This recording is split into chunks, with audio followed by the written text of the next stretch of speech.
오늘도 우리의 찬양과 경배를 기쁘게 받아주시고 또 말씀으로 크신 은혜 부어주신 우리 하나님께 먼저 큰 감사와 영광의 박수 올려드리겠습니다. 할렐루야. 주님 찬양합니다. 아멘.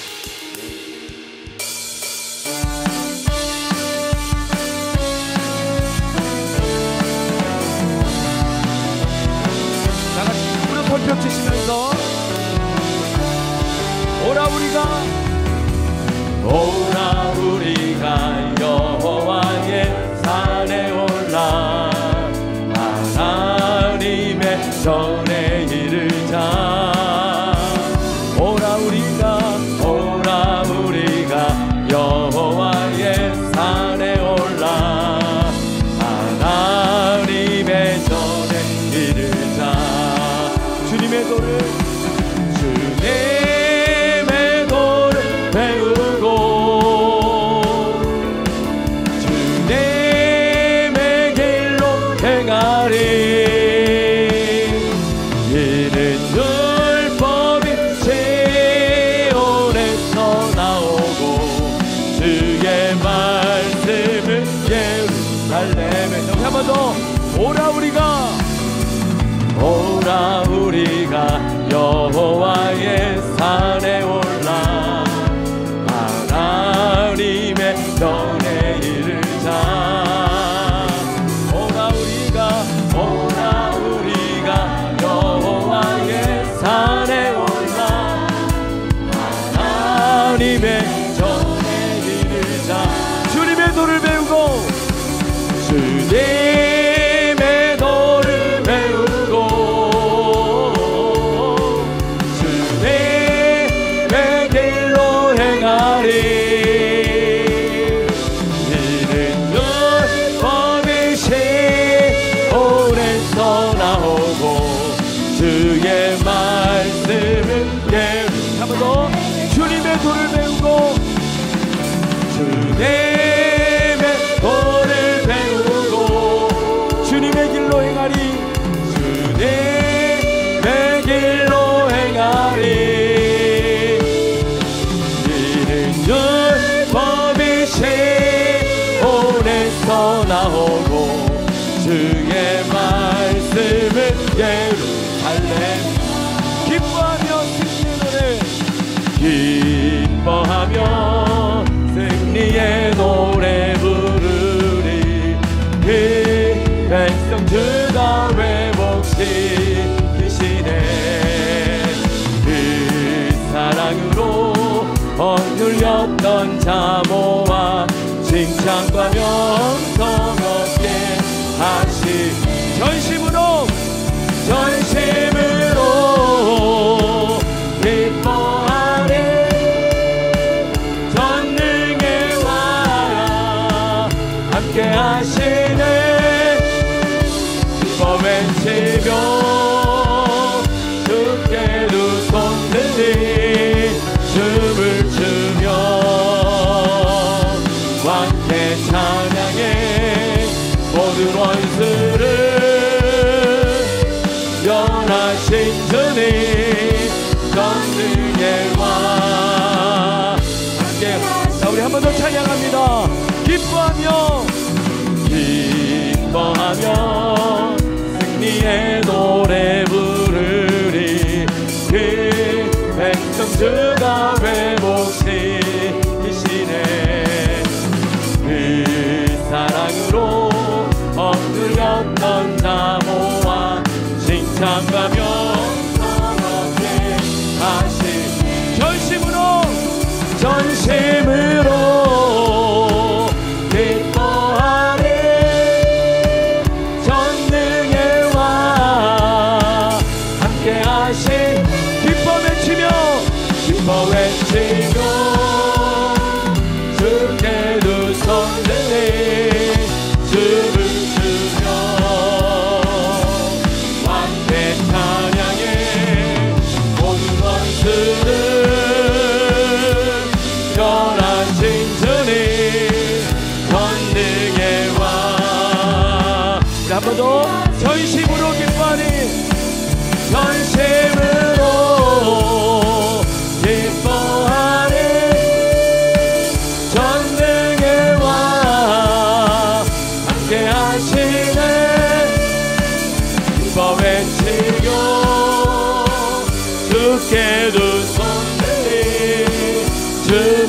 부르며 왕께 찬양해. 모든 원수를 멸하신 주님 전능의 왕 함께하. 전능의 왕 함께 하시네. 전능의 왕 함께. 전능의 왕 함께 하시네. 전능의 왕 함께 하시네. 할렐루야. 우리에게 승리를 주신 전능하신 하나님이 바로 여기 우리와 함께 하신 줄 믿습니다. 우리 그 하나님께 다시 한번 큰 박수로 영광 올려드립니다. 할렐루야. 아멘.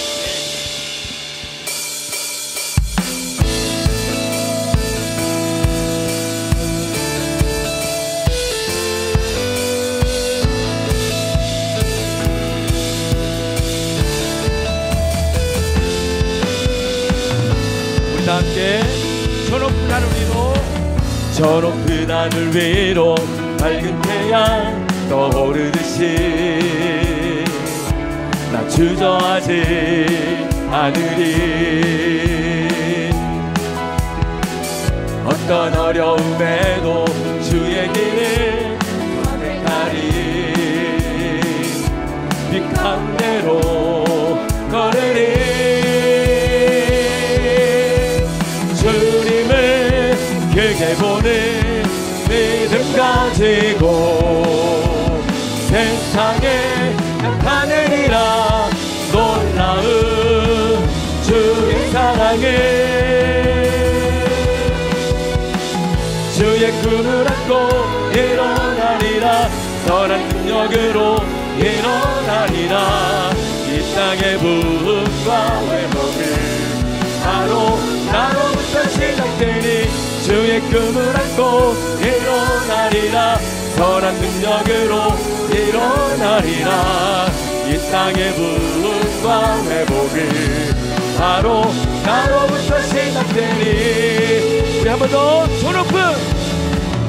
저 높은 하늘 위로 밝은 태양 떠오르듯이 나 주저하지 않으리. 어떤 어려움에도 주의 길을 선택하리. 빛 가운데로 걸으리. 할렐루야. 주님을 크게 보는 믿음 가지고 세상에 나타내리라. 놀라운 주의 사랑을. 주의 꿈을 안고 일어나리라. 선한 능력으로 일어나리라.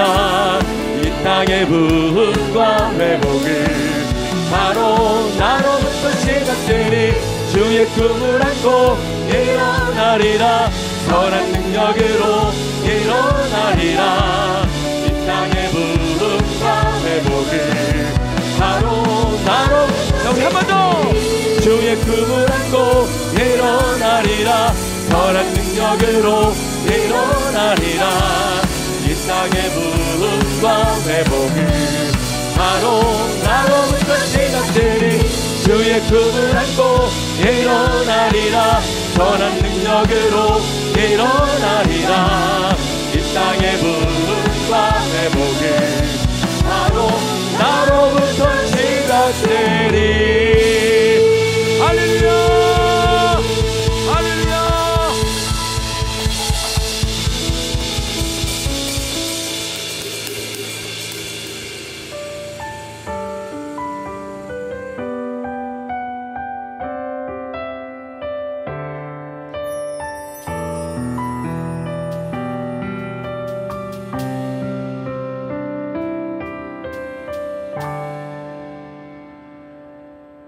하나님의 부르심에는 후회하심이 없네.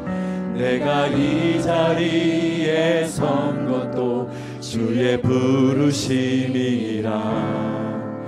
하나님의 부르심에는 결코 실수가 없네.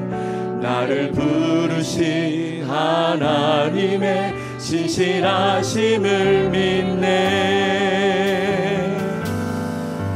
작은 나를 부르신 뜻을 나는 알 수 없지만 오직 감사와 순종으로 주의 길을 가리라.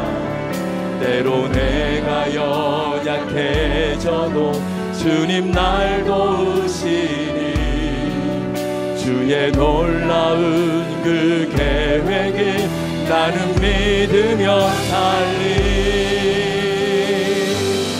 날 부르신 때 내 생각보다 크고 날 향한 계획 나의 지혜로 측량 못하나 가장 좋은 길로 가장 완전한 길로 오늘도 날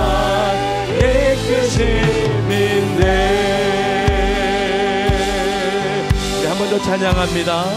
하나님의 부르심에는 하나님의 부르심에는 후회하심이 없네.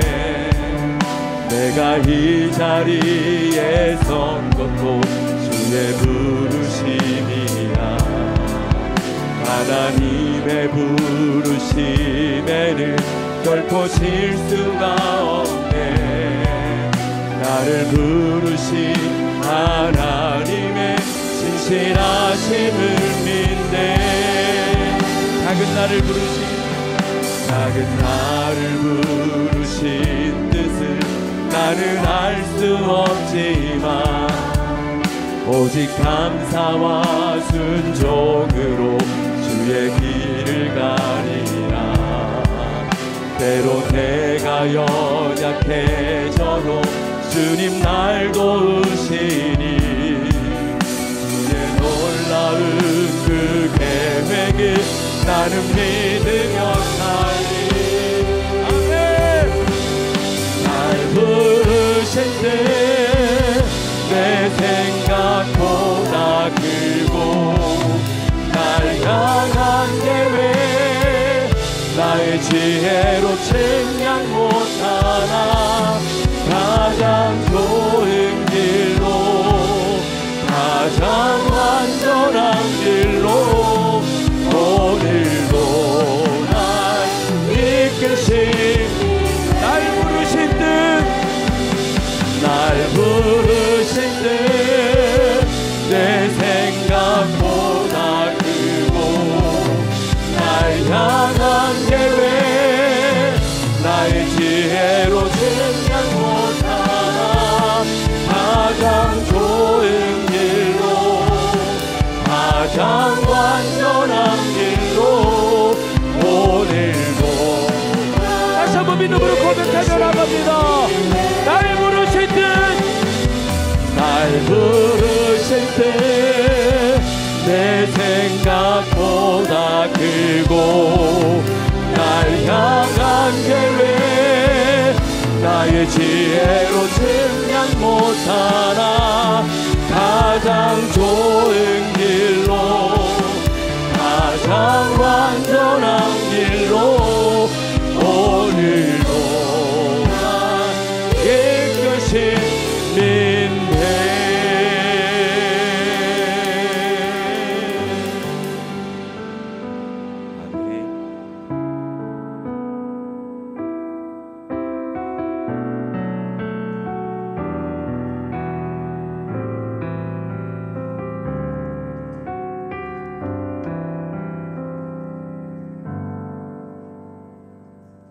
반갑습니다. 어제 뵙고 오늘 또 보니까 더 반갑습니다. 식사들 했습니까? 예. 오늘 가을 심령부흥회로 이렇게 함께 우리 모이게 해주신 하나님께 감사를 드립니다. 기대하고 오셨죠? 얼만큼 기대를 하고 오셨습니까? 예, 그만큼 채워질 줄로 믿습니다. 예, 우리 오늘 정진섭 이삭교회 원로 목사님 모시고 우리 말씀을 듣게 됐는데 우리 잠깐 기도하고 이어서 진행하도록 하겠습니다. 하나님 아버지, 은혜와 사랑에 감사합니다. 저희에게 가을 16일 감사합니다. 하나님, 이 부흥회를 통해서 주님의 보혈로 우리의 영혼을 아름답게 물들여 주시옵소서. 말씀으로 우리를 살려주시고 세워주시고 다시 주님 앞에 바로 서는 저희들 될 수 있도록 주여 은혜 베풀어 주시옵소서. 강사 목사님, 귀한 목사님을 보내주신 것을 감사합니다. 성령으로 붙들어 주시고 충만케 하셔서 하나님이 전달해 주시고 하시는 귀한 말씀을 다 마음껏 선포하실 수 있도록 성령님 붙들어 주시고 인도해 주시옵소서. 이 시간을 주님께 온전히 의뢰합니다. 예수님 이름으로 기도합니다. 아멘. 오늘 목사님 주실 말씀은 빌립보서 2장 12절 말씀입니다. 우리 한번 다 같이 한번 읽어보면 좋겠습니다. 빌립보서 2장 12절 다 같이 읽습니다. 시작. 그러므로 나의 사랑하는 자들아, 너희가 나 있을 때뿐 아니라 더욱 지금 나 없을 때에도 항상 복종하여 두렵고 떨림으로 너희 구원을 이루라. 아멘. 오늘 주제가 뭔지 아세요? 예, 어떻게 하셨어요? 역시 우리 세교로 형제자매님들입니다. 자, 우리 정 목사님 나오실 때 큰 박수로 모시겠습니다.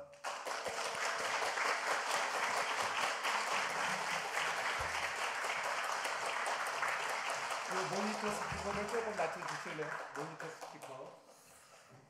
예, 반갑습니다. 네, 제가 조금 목 감기가 와가지고요, 소리가 정확하게 들리지 않을지 모르겠습니다. 저는 월요일 저녁부터 토요일 저녁까지 하는 교회는 제가 처음 봤습니다. 제가 목사님께 이야기는 들었는데 설마 토요일까지겠냐. 그래서 다시 제가 차를 타고 이제 플랜카드가 있다고 그래서 와서 플랜카드 날짜를 또 본 거 아닙니까? 그러니까 정말 토요일 저녁까지더라고요. 기존에 틀을 깨는 목사님도 대단하지만 그 틀 속에서 저항 없이 불평 없이 순종하는 교인들도 정말 대단하다, 이런 생각이 들었습니다. 저는 저 밑에 이삭교회를 개척해서 27년간 목회를 하고 은퇴를 했습니다. 그래서 사람들이 저를 원로 목사라고 부릅니다. 은퇴한 지 5년이 지났는데요, 원로 목사라는 호칭은 아직도 어색합니다. 저는 지금까지 머리 염색을 한 번도 해본 적이 없습니다. 나이가 드니까 조금씩 흰머리도 나고요, 머리도 빠지고 그러더라고요. 저는 내비게이터 선교회가 버니엘 학교에서 집회를 가질 때에 자주 봤습니다. 제가 온천제일교회의 부교역자로 11년을 있었습니다. 그때 우리 교회가 예배당 건축을 했기 때문에 임시 예배 처소로 버니엘 학교 강당을 사용했습니다. 저희들 예배 마치면 내비게이터 선교회가 들어와서 집회를 하더라고요. 제가 행정목사였기 때문에 마치고 나면 정리 다 하고 이제 집으로 돌아갈 때쯤 되면 변목사님과 청년들이 쭉 이렇게 오는데 한 번씩 이제 변목사님 만나서 인사하고, 그런데 제가 솔직한 마음으로는 그때 변목사님 보면서 조직의 보스 같다 생각이 들었어요. 왜냐하면 강렬한 카리스마가 느껴졌기 때문입니다. 제가 이렇게 이제 같이 이렇게 내비게이터 선교 회원들하고 이렇게 부딪히면 그때 제 마음에 너무 부러웠습니다. 저렇게 수많은 청년들이 주일 오후에 1시 반부터 2시까지 쭉 이제 와서 2시에 이제 집회를 시작하는 거니까 너무 이제 감동이 이제 밀려오는 거예요. 부럽기도 하고. 그때 제가 인원이 몇 명 정도 되냐고 그러니까 한 600명 정도 된다고 합니다. 번제일 학교에서 모이기 전에 내비게이터 선교회가 우리 온천제일교회에서 그때 한 20-30명이 와서 예배를 드리더라고요. 그런데 그 당시에는 내비게이터 선교회는 아웃사이드 처치라고 해서 조금 부정적이었습니다. 교회에 소속은 되지 않으면서 자기들만 모임을 가진다고 생각했기 때문입니다. 그런데 내비게이터 선교의 정신을 가지고 교회의 모습을 갖춘 이런 교회가 세워졌다는 것은 정말 귀한 일입니다. 제 이야기가 조금 들리긴 하나요? 예. 예. 목사님 모니터 스피커를 좀 낮추라는 바람에 제가 지금 안 들리고 있거든. 조금만 더 높이시겠습니까? 여러분 표정을 보니까 저 목사 설교는 안 하고 왜 저렇게 저런 이야기만 하고 있나 생각을 할 것 같습니다. 처음 만났으니까 토요일까지 해야 되잖아요. 그래 소통이 좀 돼야 여러분들도 아, 저 목사는 저런 사람이구나. 우리하고의 관계는 이렇구나라고 이해를 좀 할 것 같습니다. 이번 부흥의 주제는 구원 그 이유입니다. 우리가 받은 구원이 얼마나 놀라운 것인가. 이걸 말씀드리고 구원받은 후에 우리가 삶의 현장에서 어떻게 살아야 되는가에 대한 이야기를 좀 하려고 합니다. 우리가 살아가는 삶의 현장이라는 것은 가정, 직장, 교회입니다. 그 중에 교회에 조금 더 비중을 두고 말씀을 드리려고 합니다. 과거에는 부흥회를 하면 설교를 한 2시간 넘게 했습니다. 그런데 설교를 길게 한다고 은혜가 되는 것도 아니고 설교를 짧게 한다고 해서 은혜가 안 되는 것도 아닙니다. 그래서 저는 미천도 좀 짧고 해서 50분을 넘기지 않으려고 합니다. 괜찮겠죠? 50분 정도는. 예. 조금 길면 50분 정도 갈 거고요. 그렇지 않으면 한 45분에서 이쪽 저쪽 그렇게 일주일 동안 여러분과 함께 말씀을 나누려고 합니다. 오늘은 구원이라는 주제로 여러분과 함께 말씀을 드리려고 하는데 저는 오늘 3가지 질문을 가지고 설교 전체를 진행하고자 합니다. 본문을 다시 한번 읽어볼까요? 다 같이 읽어봅시다. 그러므로 나의 사랑하는 자들아 너희가 나 있을 때뿐 아니라 더욱 지금 나 없을 때에도 항상 복종하여 두렵고 떨림으로 너희 구원을 이루라. 두렵고 떨림으로 너희 구원을 이루라 이렇게 이야기를 했습니다. 우리가 성경을 보면 이 구약 성경은 원문이 히브리어로 기록되었어요. 아람어가 조금 있습니다. 신약 성경은 헬라어로 기록되었습니다. 우리에게도 시제가 이래 현재, 과거, 미래 이렇게 있듯이 헬라어에도 시제가 있어요. 현재형은 동사의 현재형은 계속적이고 반복적인 의미가 있습니다. 그러면 구원을 이루라라고 하는 것은 현재이기 때문에 계속해서 구원을 이루어가라는 뜻입니다. 이렇게 말하면 목사님, 우리는 이미 구원을 받았는데 무슨 또 계속해서 구원을 이루어가라는 말입니까? 우리 내비게이터에서는 그렇게 훈련받지 않았습니다. 우리 유 목사님은 그렇게 가르치지 않았습니다라고 반문할 수 있을 겁니다. 저는 30년 전, 한 40년 전 그 사이에 성경 공부를 할 때는 내비게이터 선교의 교재를 가지고 했습니다.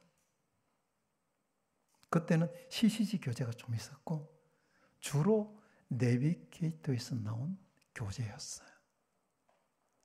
그 중에 5가지 확신이라는 책이 있는데 그 중에 하나가 구원의 확신이 있습니다. 그러면 저는 내비게이터에서 나온 성경 암송 카드가 있어요. 주제별 성경 암송 카드에서 그걸 늘 가지고 다니면서 암송을 했습니다. 잠자리에 들면서 이제 한 세트가 있거든요. 한 세트를 가지고 암송을 하다가 잠자리에 잠이 들기도 하고 그랬습니다. 그 구원의 확신의 성경 암송 카드가 B11, B12입니다.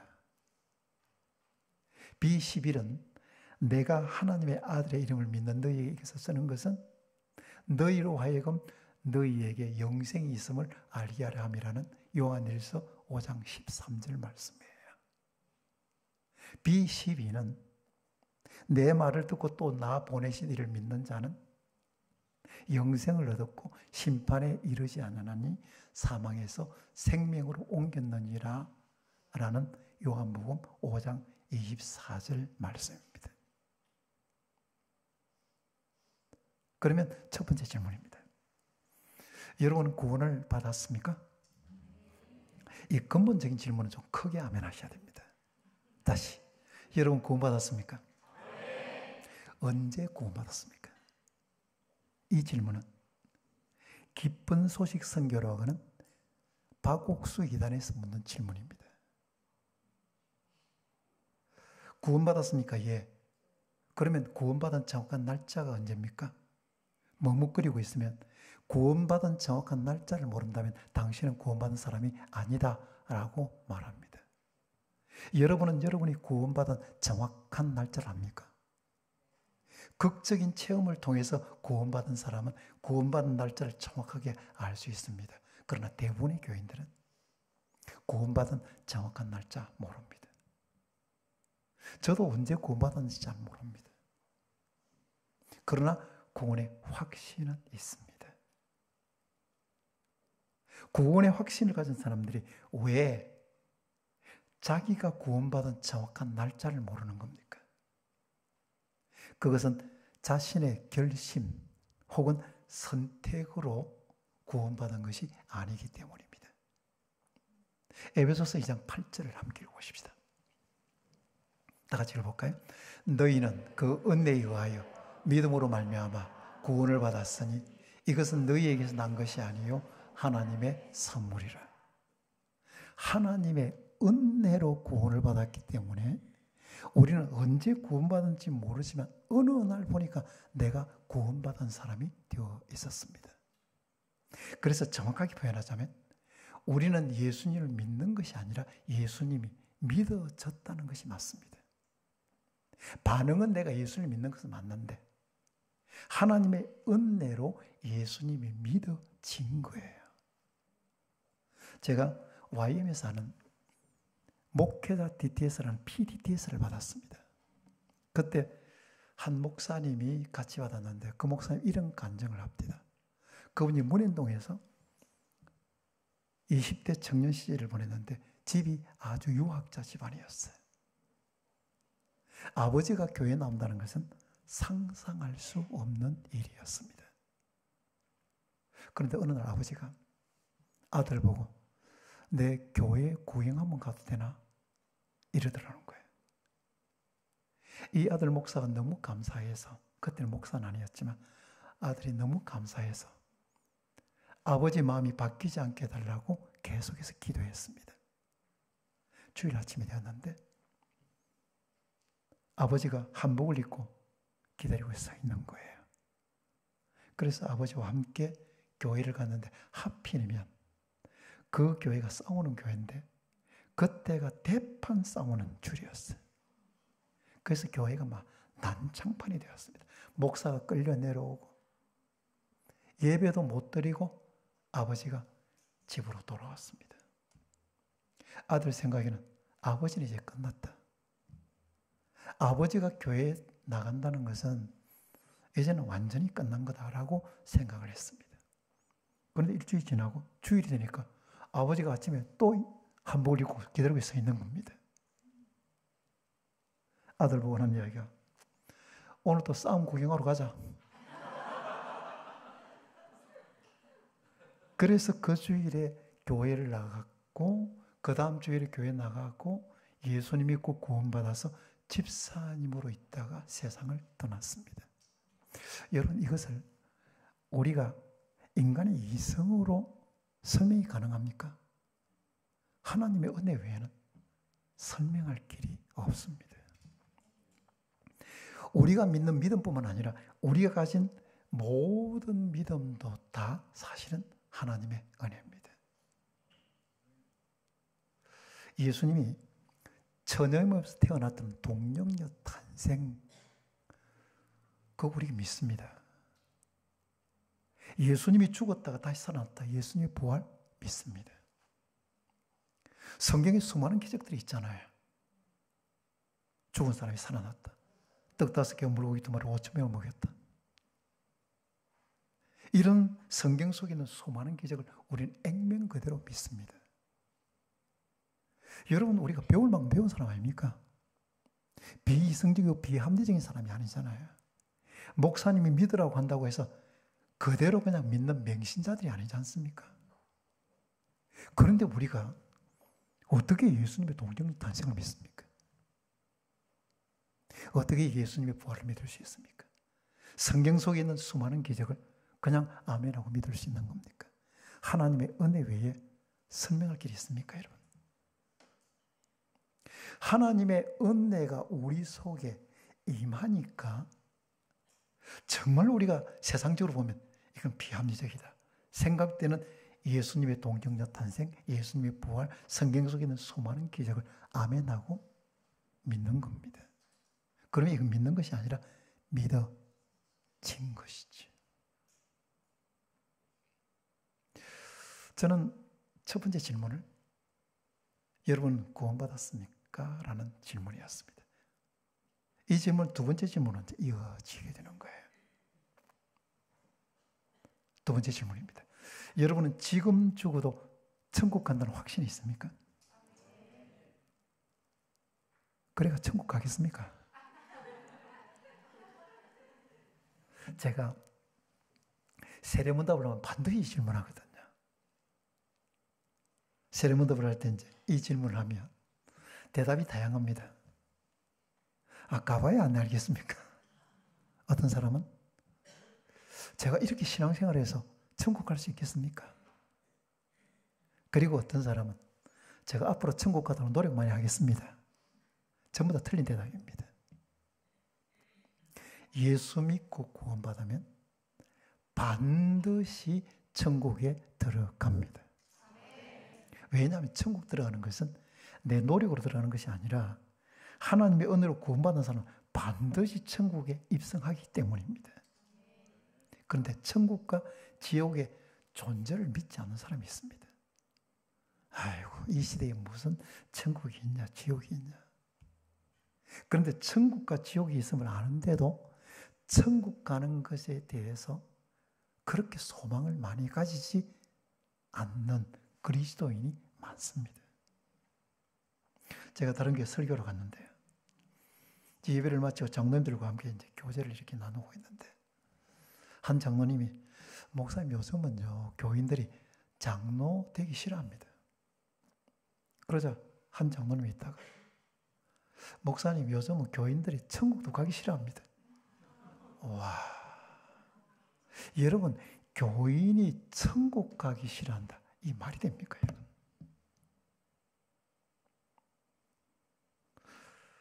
지금은 이제 성탄절이나 신년이 되면 카톡이나 문자로 다 인사를 합니다. 그러나 과거에는 성탄카드, 신년카드를 다 보냈습니다.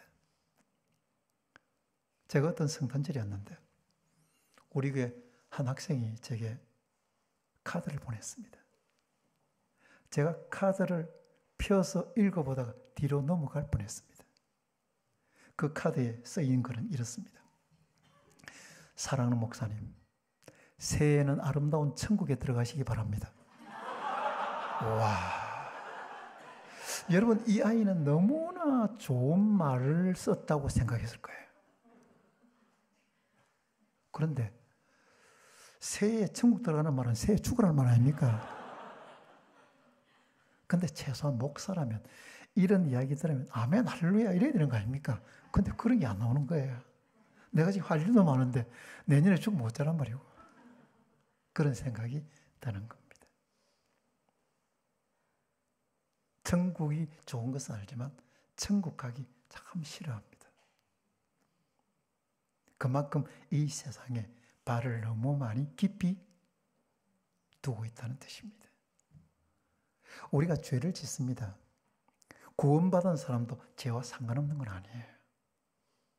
우리가 자범죄라고 하는 것인데 이런 죄를 우리가 짓습니다. 그러나 죄를 짓는다고 해서 천국에서 탈락되는 건 아니에요. 천국에 들어가는 것은 하나님의 은혜로 구원받은 사람이 들어가는 것이지 우리가 이 땅에서 잘 살았냐 뭘 살았냐 가지고 천국 들어가는 것이 아닙니다. 그러면 천국 들어가면 우리가 이제 비유를 하자면 이렇습니다. 천국 들어가면 너 선하게 살았어? 너 선행했어? 너 헌금 많이 했어? 이렇게 묻는 것이 아니라 너 예수님 믿어 안 믿어? 이것밖에 없습니다. 예수님 믿는 사람은 죄를 이 땅에서 짓는다고 할지라도 천국에서 탈락되는 것은 아닙니다. 로마서 11장 29절을 함께 읽어볼까요? 다 같이 읽어보십시다. 하나님의 은사와 부르심에는 후회하심이 없느니라. 하나님의 은사와 부르심에는 후회하심이 없다라고 했습니다. 하나님께서 우리를 이제 구원 받는 사람으로 불렀는데 가마보니가 아니네. 내가 잘못 생각했네. 이렇게 하나님은 후회하지 않는다는 거예요. 1618년에 네덜란드 돌트라는 도시에서 종교회의가 열렸습니다. 그 종교회의에서 결정된 사항이 장로교 5대 교리입니다. 그 중에 제일 마지막에 나와 있는 것이 성도의 견인이라는 거예요. 구원의 완성때까지 하나님께서 성도들을 끝까지 보호하신다라고 하는 말입니다. 여러분, 우리가 받은 구원은 이처럼 구원받으면 반드시 천국 들어가는 엄청난 복입니다. 우리는 구원받았네, 구원의 확신에서 기도하고 그래 구원받았네 이렇게 가볍게 넘길 사건이 아니라 우리가 구원받은 사건은 엄청난 사건입니다. 사탄의 속박 가운데 있던 영혼이 해방되어서 하나님의 자녀가 되는 사건입니다. 영혼의 주소가 바뀌는 거예요. 그러면 우리는 구원받았다 그러면 이 세상의 그 어떤 복과 비교할 수 없고 그리고 바꿀 수 없는 절대적인 복이고 영원한 복입니다. 자, 우리가 시간을 아무리 합쳐도 영원이 될 수가 없습니다. 평면을 아무리 합쳐도 입체가 될 수가 없어요. 이 세상에서 우리가 받는 복들은 다 시간이고 평면입니다. 그러나 우리가 받은 구원의 복은 영원이고 입체입니다. 이 복은 엄청난 복입니다. 사도행전 19장에 보면 바울 사도가 에베소에서 이제 복음을 전하는 거예요. 복음을 전하면서 예수님의 이름으로 귀신을 쫓아내었습니다. 이것을 본 제사장 스게와의 7 아들들이 자기들도 예수의 이름을 빙자해서 귀신을 쫓아내고자 했습니다. 그때 귀신이 하는 말이 무엇입니까? 사도행전 19장 15절을 함께 보겠습니다. 다 같이 읽어볼까요? 악귀가 대답하여 이르되 내가 예수도 알고 바울도 알거니와 너희는 누구냐 하며 귀신이 이렇게 이야기합니다. 내가 예수도 알고 바울도 아는데 너희는 누구냐?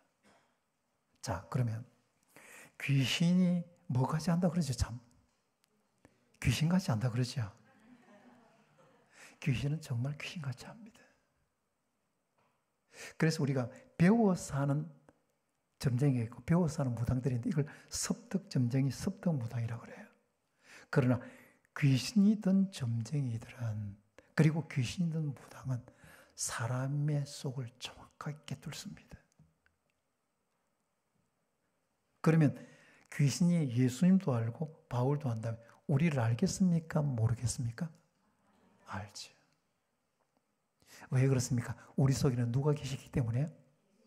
성령이 계시기 때문에. 성령과 악령이 부딪히면 정확하게 아는 겁니다. 아, 이 사람 예수 믿는 사람이네. 귀신 든 점쟁이는 정확하게 압니다. 26년 동안 무속인으로 있다가 개종해서 8년째 지금 신앙생활하고 있는 한 집사님이 있어요. 그분이 책도 냈습니다. 제가 CTS 방송국에서 그 집사님과 한 달 동안 유튜브 방송을 같이 한 적이 있습니다. 제가 물어봤습니다. 집사님이 무속인으로 있을 때 사람이 들어오면 뭐가 보입니까? 그랬더니 그 집사님 하는 이야기가 사람이 딱 들어오면 마치 스캔하듯이 그 사람이 쫙 보이는 거예요. 그리고 이 사람이 지금 어떤 일로 왔는 것까지 다 알게 되더라는 거예요. 근데 여러분, 예수 믿는 사람의 점괘는 귀신 든 점쟁이는 모릅니다. 왜냐하면 예수 믿는 사람 속에는 누가 계시기 때문에? 성령이 계시기 때문에. 만약에 장난으로라도 점을 치러 갔는데 당신 점괘가 정말 잘 나왔습니다. 동쪽으로 가지 말고 물을 조심하고 이렇게 나온다면 점쟁이가 가짜인지 내가 가짜인지 둘 중에 하나는 분명히 가짜입니다. 왜냐하면 영과 영은 서로 충돌하기 때문입니다. 여러분, 김진홍 목사님 아세요? 그분이 우리 교회 와서 부흥회를 한번 한 적이 있습니다. 그분이 우리 교회 와서 이제 부흥회 하면서 간증을 이렇게 하는 거예요. 본인이 개척교회 때 있었던 이야기였습니다. 이제 교회를 개척하고 나서 동네를 이렇게 구경하려고 쭉 이제 돌아보고 있는데 무당이 굿을 하고 있었습니다. 그래서 한참 서서 구경하고 있는데 무당이 갑자기 벌떡 일어나더니 여기 예수 믿는 사람이 있으면 좀 나가달라고 하더라는 거예요. 김진홍 목사님이 자기밖에 없는 줄 알고 미안합니다. 저는 저 밑에 교회를 개척했는데 동네를 구경하러 왔다가 잠시 들었는데 방해가 되었네요. 그러면서 떠났다는 거예요. 그리고 몇 달 뒤에 김진홍 목사님 개척한 교회의 가장을 위시해서 5명의 가족이 등록을 했습니다. 저는 개척교회를 했잖아요. 저는 제 가족으로 이제 개척을 시작했으니까 첫 예배에 6명인가 7명인가 하여튼 정말 소수가 모여서 예배를 드렸습니다. 개척교회 한 주일에 5명이 등록하면 목사 좋아서 뒤로 넘어갑니다. 김진홍 목사님 예배를 마치고 물었습니다. 목사님, 성도님 어떻게 우리 교회 등록하게 되었습니까? 라고 물었더니 그분이 하는 이야기가 하도 집에 오한이 많아가지고 무당에게 굿을 하러 가니까 무당이 하는 이야기가 당신 집의 오한은 굿을 대해야 될 오한이 아니라 교회에 가야 될 오한이라더라는 거예요. 그리고 교회도 저 밑에 저 교회 가라더라는 거예요. 그래가 등록했다는 겁니다. 그런데 몇 달 뒤에 목사님이 길을 가다가 무당을 만났습니다. 여러분, 목사하고 무당을 만나면 인사할 말이 없습니다. 저도 목사니까 결혼식 주례를 많이 하잖아요. 온전장에 보면 허심책이라는 데가 있습니다. 허심책 2층이 결혼식장인데 거기에 우리 교회 집사님 아들하고 범어사 직계 암자의 신도의 회장 딸하고 결혼하는 것이었어요. 제가 이제 주례하러 이제 갔거든요. 갔는데 그 신부 아버지 신도의 회장이 자기 주지스님을 이제 모시고 온 거예요.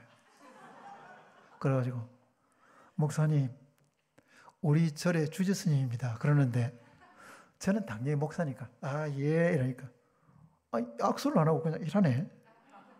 근데 그 다음에 할 말이 없는 거예요. 절은 잘 됩니까? 일하겠습니까? 와, 할 말이 딱 없는 거예요. 그래서 제가 저는 오늘 주례할 목사입니다. 그러고 그냥 갔어요. 그런데 이 신도의 회장이 데리고 온 주지 스님하고도 목사 어려운데 목사가 무당하고 만나면 진짜 할 말 없습니다. 그래서 김진홍 목사님이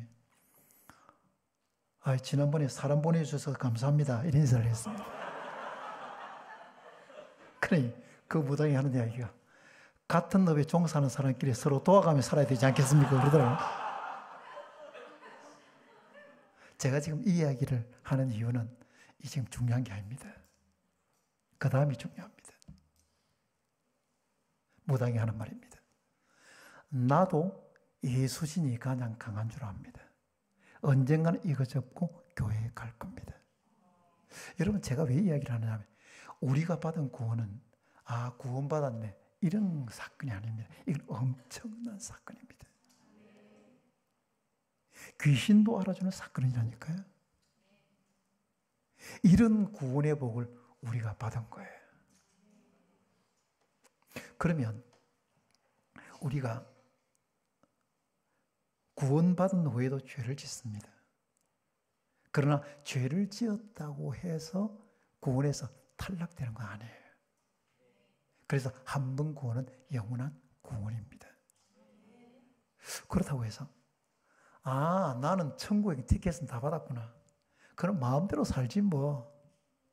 내가 죄 지어도 천국 가는 거 아이가. 구원받은 사람은 절대 이렇게 말하지 않습니다. 그러면 구원받은 이후에 구원받은 사람이 죄를 짓는다면 어떤 영향을 미칩니까? 우리는 지금 하나님과의 교제를 계속하고 있잖아요. 그러면 그 교제는 죄를 통해서 그 관계가 막혀버립니다. 그러면 하나님과의 관계가 막히면 하나님의 은혜가 임하지 않아요. 하나님의 은혜가 임하지 않으면 우리가 신앙생활에 행복이 없습니다. 그래서 봉사에도 기쁨이 없고요. 예배를 드려도 기쁨이 없고 주일이 기다리지 않는 거예요. 그래서 죄를 회개하고 다시 관계를 회복하면 하나님의 은혜가 임하고 다시 기쁨이 회복되는 것입니다. 우리 속에 계신 성령께서는 우리가 죄 있는 죄를 짓고 마음대로 살도록 그냥 방치해 두지 않습니다. 처음에는 말로 경고합니다. 어느 날 내가 성경을 읽는데 성경이 비수같이 내 마음에 꽂힙니다. 설교를 듣는데 강한 찔림이 있습니다. 사람들하고 교제를 나눌 때 어떤 사람의 말이 내 마음에 콱 찍힙니다. 이건 다 하나님의 경고입니다. 그런데 이때에 돌아서지 않고 계속 질주를 하면 하나님께서 그 다음에 매를 듭니다. 이걸 하나님의 징계, 채찍 이렇게 표현합니다. 그래서 낙심한 사람이 돌아올 때에 그 사람들이 이구동성으로 하는 말이 뭐냐면 매 맞고 돌아왔다 그래요. 그래서 우리는 혹시라도 습관적인 죄의 늪에서 헤어나와 허우적거리고 있는데 계속해서 찔림이 있는데도 그냥 그대로 나가면 하나님이 그냥 계시지 않습니다. 하나님이 그냥 너는 끝났어가 아니라 다시 돌이키기 위해서 매를 드시는 거예요. 그래서 좋은 말로 할 때 돌아와야 합니다. 매 맞기 전에 돌아와야 되는 거예요. 그러면 오늘 두 번째 질문이 뭐였냐면 지금 죽어도 우리는 천국 간다는 확신이 있습니까? 라는 것이었어요. 그러면 지금 죽어도 우리는 반드시 천국에 들어갑니다. 그런데 이렇게 말하면 그 인간하고 같이 들어가야 됩니까? 그렇게 말하는 사람이 있습니다. 아니 지금도 힘든데 그 인간하고 천국에서 같이 만나요? 그렇습니다. 예수님 믿는 사람은 반드시 천국에 들어가고 천국에서 반드시 만나게 되어 있습니다. 그래서 이 땅에서 다 정리해야 합니다. 용서하고 사랑하고 그리고 화해하고 풀어야 됩니다. 왜냐하면 천국에서 같이 가서 하나님과 함께 살아갈 같은 가족이기 때문에 그렇습니다. 세 번째 질문입니다. 첫 번째 질문이 뭐였습니까? 예, 구원받았습니까? 두 번째 질문은요? 지금 저도 천국을 확신했습니까? 세 번째 질문입니다. 구원받은 사람은 어떻게 살아야 되느냐라는 것입니다. 오늘 본문을 다시 한번 읽어보겠습니다. 다 같이 한번 읽어볼까요? 오늘 본문 다시 한번 읽어보겠습니다. 시작.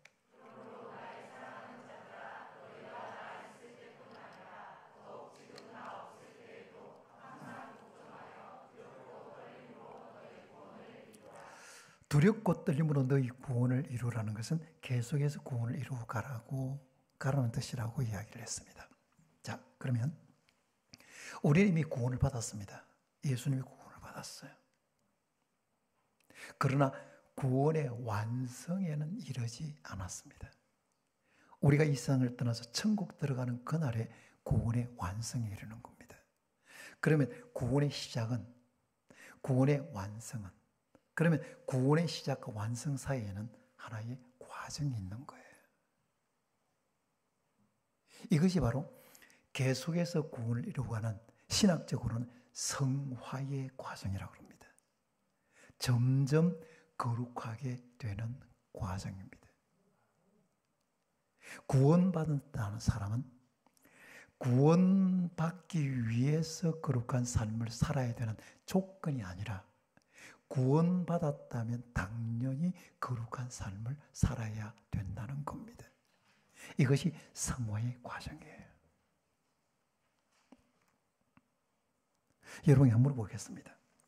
세상 사람들이 교회를 좋아합니까? 싫어합니까?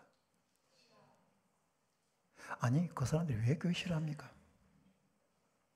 성경을 읽어보니까 교회가 안 좋다는 것을 확인해서 교회를 싫어하는 겁니까?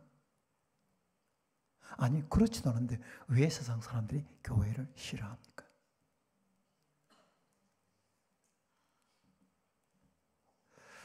이전에도 기독교라는 소리를 들으면서 기독교에 대한 굉장히 거부감을 가지고 있었는데 코로나 사태 이후에 기독교에 대해서 조금 더 배타적이 된 거예요. 교회 싫다는 겁니다. 그런데 그들이 성경도 모르고 교회 생리도 모르면서 왜 교회를 싫어하는 겁니까? 그것은 교회가 싫다기보다는 교회 다니는 사람이 싫기 때문입니다. 교회 다닌다고 스스로 의로운 채 하긴 하는데 살아가는 사람은 자기하고 똑같은 거예요. 똑같이 거짓말하고 똑같이 못된 짓 하고 똑같이 그렇게 다른 사람들을 배려하지 않고 무리하게 살아가는 거예요. 저는 신앙이 좋다라고 하는 것은 교회 참 열심히네. 저 사람 새벽에 빠지지 않고 기도하네. 그것은 신앙이 좋다는 것이 아니라 하나의 열심으로 우리는 생각해야 합니다.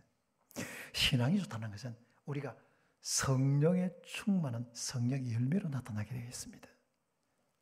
성령의 열매는 사랑과 희락과 평과 오래 참음과 자비와 양성과 중성과 온유와 절제라고 하는 인격의 열매예요. 정말 저 사람 좋은 사람이야. 그 사람 신앙 좋은 사람일 가능성 많습니다. 신앙이 좋다는 것은 그 사람의 신앙 인격이 좋은 사람이에요. 그런데 우리는 자꾸만 교회 열심히 하고 헌금 많이 내고 기도 많이 하고 이런 것들로 대신하는 거예요. 제가 한 번은 성지순례를 가가지고 시내산에 올라갔어요. 시내산에 올라갔는데 새벽에 이제 일출을 보러 가는 거거든요. 근데 거기 외국인들도 많고 불신자도 많이 있는데 이 기독교인들이 이제 앉아가지고 계속해서 시끄럽게 하고 뭐 나중에는 뭐 찬송도 부르고 이러는 거예요. 그래서 제가 우리 좀 조용히 합시다 했습니다. 한국 사람인데 기독교인들이 식당에서 종업원들에게 함부로 대하고 무례하게 대하면서 식사 기도하는 것을 보고 종업원들이 경악합니다. 저 사람 예수쟁이였어? 근데 왜 저렇게 함부로 우리에게 말해? 기독교인들이 세상 사람들이 볼 때에 자기들 마음에 들지 않는 거예요. 조금 더 거룩한 삶이라고 하는, 다른 사람보다는 도덕적으로 윤리적으로 한 단계 성화된 삶을 살아야 그들도 인정을 할 텐데 그 인정이 안 되는 거예요. 그러니까 교회를 싫어하게 되는 것이. 여러분, 사회 연결망이라는 게 있습니다. 사회는 서로 다 연결되어 있어요. 두세 사람만 건너면 우리는 다 아는 거 아닙니까? 저도 유 목사님 만나니까 여러 사람도 이야기하는 데 보니까 다 알겠더라고요. 그렇다면 내가 지금 하는 말을 아무도 듣지 않는 것 같지만 누군가는 듣고 있다고 생각해야 하는 거예요. 내가 지금 하는 행동을 아무도 보지 않는 것 같지만 누군가는 보고 있다고 생각해야 되는 거예요. 그래야 우리가 거룩한 성도로서의 삶을 어디에서나 살아갈 수 있게 되는 것이. 우리 교회 제가 이제 구수동에 그 도로가 이래 있으면 그 골목길에 있잖아요. 골목길. 차 한 대 지나가면 이제 되는 그런 길인데, 그러면 이 골목길이 있으면 골목길에는 먼저 진입한 차가 우선이에요. 그러면 먼저 진입을 딱 하면 상대에서 오는 차를 멈춰야 돼요. 이 차가 지나갈 때까지 멈춰야 되는 거예요. 이것이 우리가 사회적인 약속입니다. 그런데 제가 어느 날 그 골목길로 진입을 딱 했는데 저쪽 상대방 쪽에서 그 검은색의 승용차가 들어오는 거예요. 그러면 제가 빼야 됩니까? 그 사람이 빼야 됩니까? 그 사람이 빼야죠. 그러면 제가 버틸 수 있습니다. 그래, 내가 먼저 들어왔는데 내가 우선인데 왜 당신이 들어왔어? 라고 난 버티고 앉아있을 수 있습니다. 아니면 문을 열고 나가서 차 뒤로 빼라고, 왜 내가 먼저 들어왔는데 당신이 또 들어오느냐고 할 수 있습니다. 근데 제가 차를 뒤로 쭉 뺐습니다. 근데 그 차가 쭉 돌아오면서 이제 이렇게 사거리였는데 이렇게 쫙 돌아서는 거예요. 그러면서 창문이 쭉 열리는 겁니다. 목사님 이러는 거예요. 와, 우리 교회 집사님인 거예요. 약사하시는 집사님인데 제가요, 만약에 제가 그때 그래 한번 해봐라 아니 문 열고 나가서 당신 말이지 빨리 차 안 빼느냐고 만약 그랬다면 그 사람 어찌 됐겠습니까? 그 집사 교회 떠났을 것 같습니다. 와, 제가 어디 있든지 누군가는 보고 있다. 그 생각을 그때 하게 되었습니다. 참 이런 일들 많습니다, 여러분. 그러면 거룩한 삶에 대한 이야기를 다시 한 번 더 성경으로 들어가 보겠습니다. 데살로니가전서 4장 3절입니다. 함께 읽어보십시다. 다 같이 읽어볼까요? 4장 13절 말고 4장 3절입니다. 아, 제가 13절로 정해줬군요. 한번 찾아주시겠습니까? 네. 데살로니가전서 4장 3절입니다.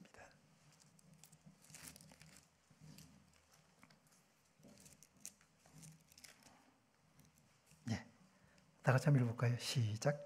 하나님의 뜻은 이것이니 너희의 거룩함이라 곧 음란을 버리고. 하나님의 뜻은 이것이니 너희의 거룩함이라 라고 했습니다.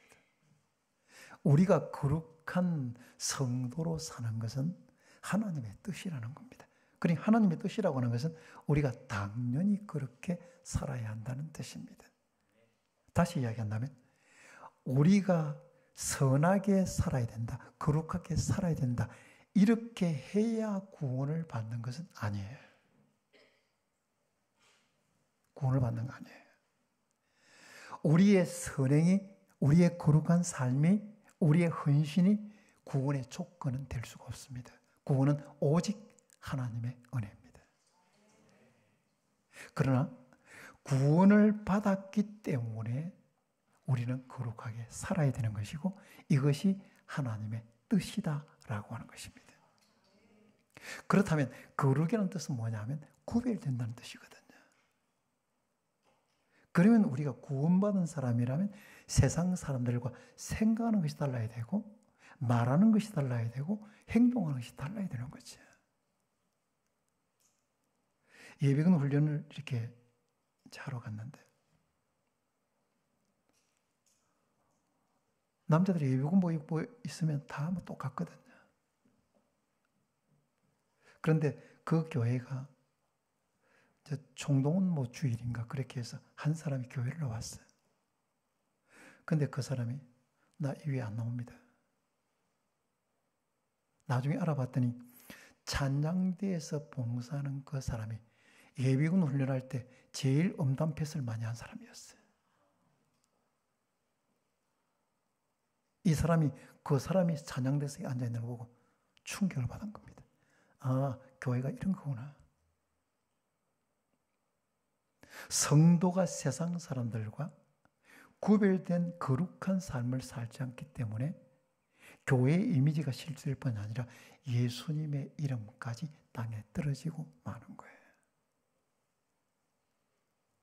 제가 거룩한 삶에 대해서는 넷째 날 저녁에 여러분들에게 조금 더 구체적으로 우리가 어떻게 거룩한 삶을 살아야 되는지에 대한 이야기를 다시 한 번 더 나누려고 합니다. 이제 말씀을 좀 맺으려고 하는데요. 너무 일찍 마치죠.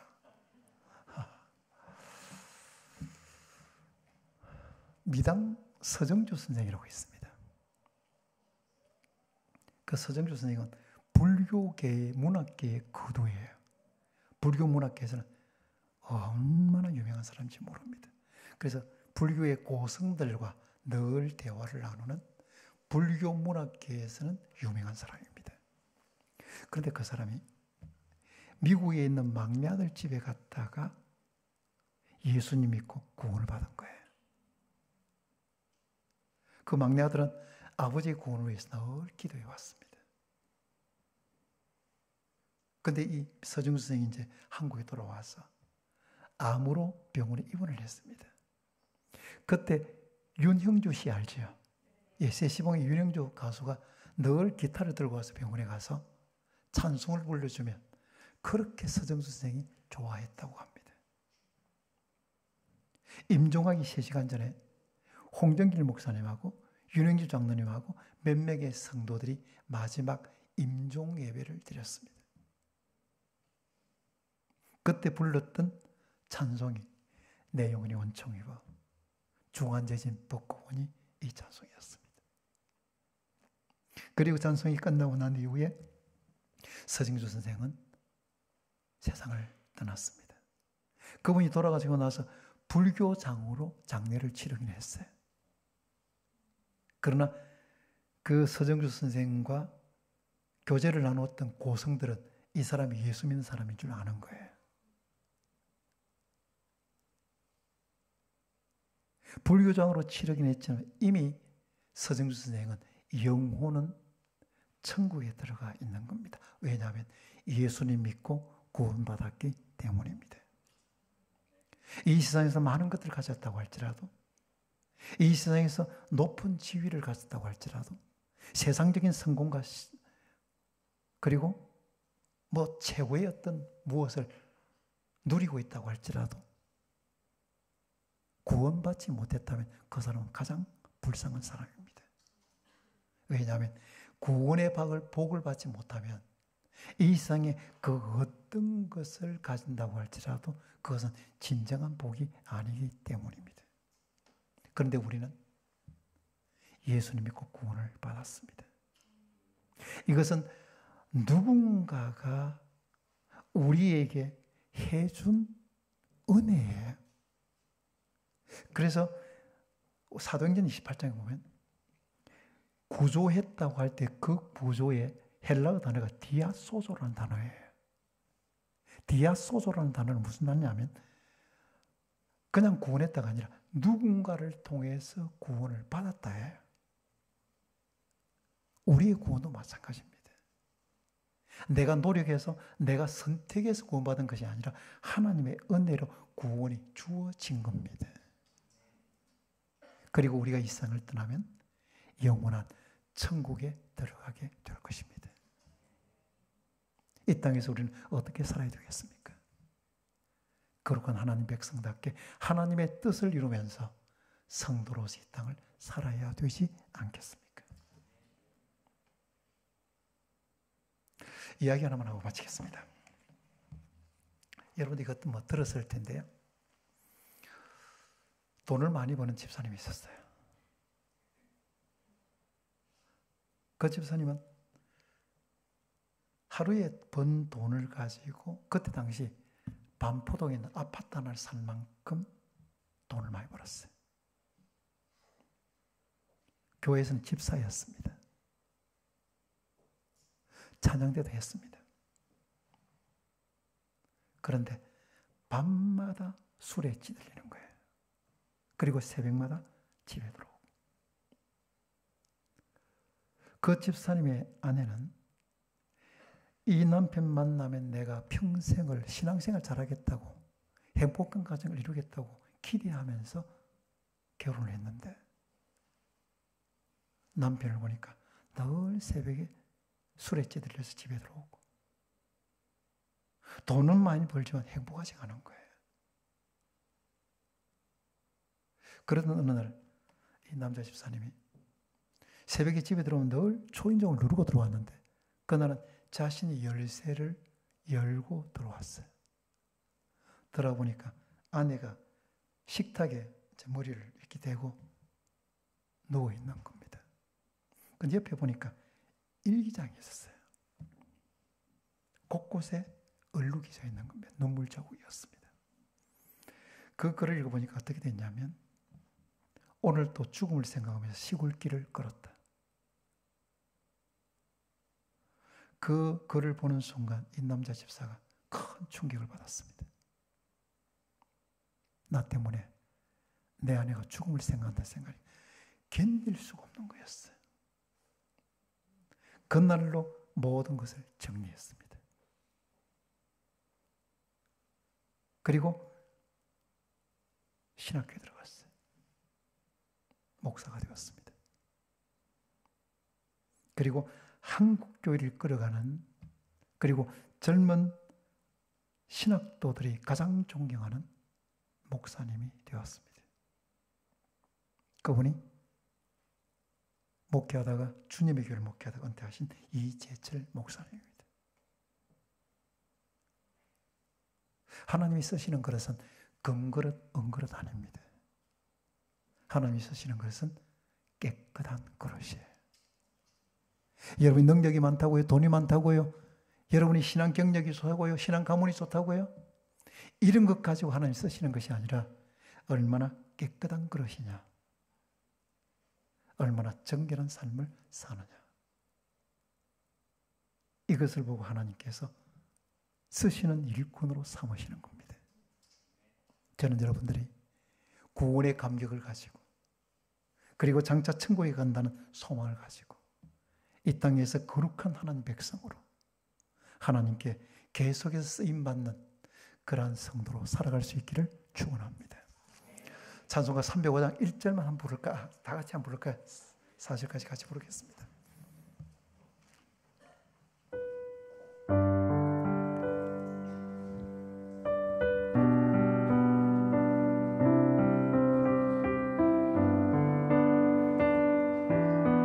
나 같은 죄인 살리신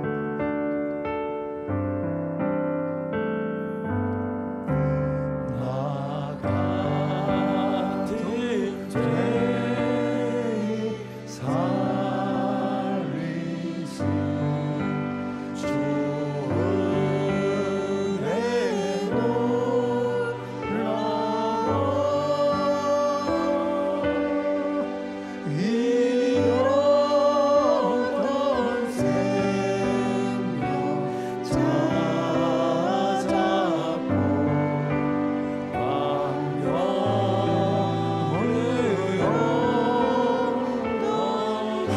나 같은 죄인 살리신 나 같은 죄인 살리신 주의 놀라워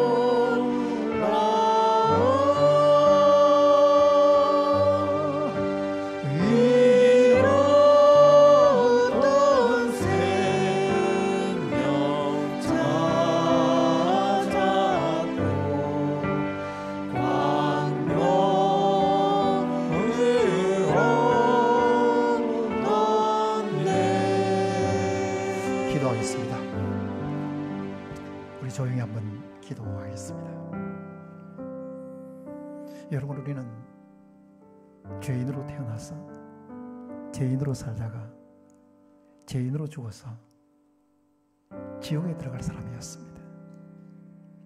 그런데 하나님께서 우리를 사랑하셔서 은혜를 베푸셨어요. 우리가 구원을 받고 하나님의 백성이 되었습니다.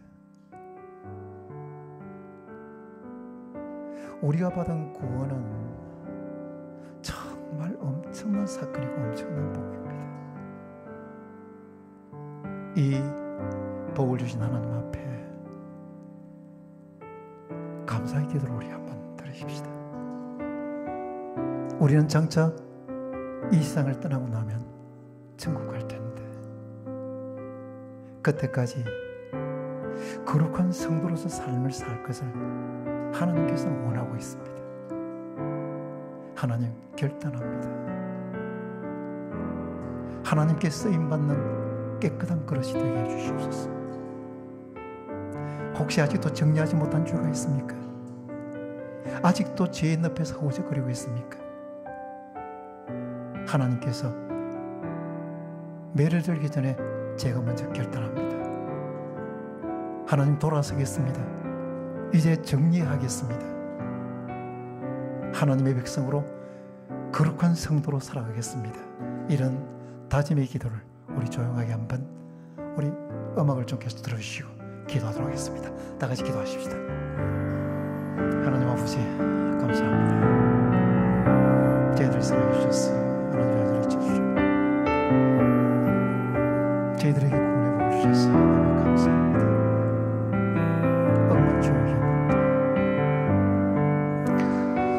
제가 꿈에 있는 영혼이 구원받아서 하나님 백성 되었고 오늘 지금까지 살아가고 있습니다. 감사합니다. 이 감격을 안고 남은 생애를 살아가게 하시고 하나님 백성답게 그런 말하는 것이, 생각하는 것이, 행동하는 것이 성도답게 살아가는 정말 신실한 하나님의 백성들 되게 하여 주시옵소서. 혹시 습관적인 죄에서 벗어나지 못하고 살았습니까? 결단을 요구하고 있는 하나님의 요구 앞에 무릎 꿇고 용서를 구하고 다시 거룩한 삶을 살겠다고 다짐하는 성도들이 되게 하여 주시옵소서. 성도들을 하나님의 받으시고 하나님의 영광을 위한 복된 도구로 삼아주시기를 간절히 원하고 기도합니다. 하나님 아버지, 오늘 첫날 부흥회 저녁에 사랑하는 성도들과 함께 구원이란 주제로 말씀을 나누었습니다. 참 구원받을 수 없는 죄인이었는데 저희들이 하나님의 은혜로 구원받아서 천국 백성 된 것 너무너무 감사합니다.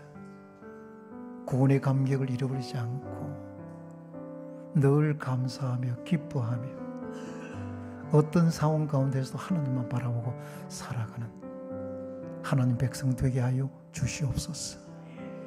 하나님의 뜻은 거룩한 삶인데 혹시 하나님의 뜻을 거스리거나 하나님의 기대에 미치지 못하는 삶이 있다면 다시 한번 새롭게 정리하고 하나님께 쓰임받는 깨끗한 그릇들로 만들어 주시옵소서. 그래서 거룩한 하나님 백성답게 살아서 남은 생에 끝까지 하나님께 쓰임받는 훌륭한 하나님의 일꾼들 다 되게 하여 주시옵소서. 예수 그리스도의 이름으로 기도하옵나이다. 아멘.